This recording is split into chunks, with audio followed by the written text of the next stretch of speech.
Welcome to Kenton Teaches. Enjoy the video. You're starting now.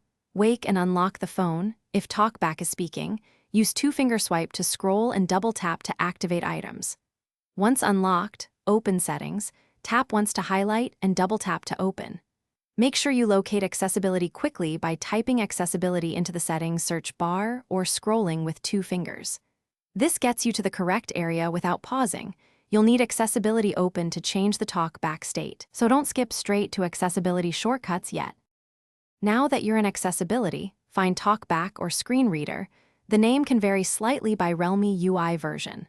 Tap once to select the TalkBack entry and double tap to open its settings. If you can't see it, use the search field inside accessibility. Once inside, use two-finger scrolling to reveal the main toggle and shortcut settings.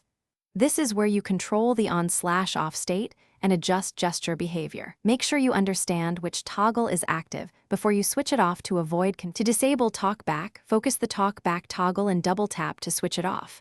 A confirmation dialog may appear, so double tap Confirm. Once off, verify by single tapping icons. They should not speak and double tapping to open apps normally. If the toggle doesn't respond, try using the accessibility shortcut. Press both volume keys for 3 seconds or reboot the phone. These steps often reset stuck services. If you still have trouble, temporarily plug in headphones to silence feedback while you adjust settings or perform a restart. Thanks for watching. Please subscribe if this video was helpful.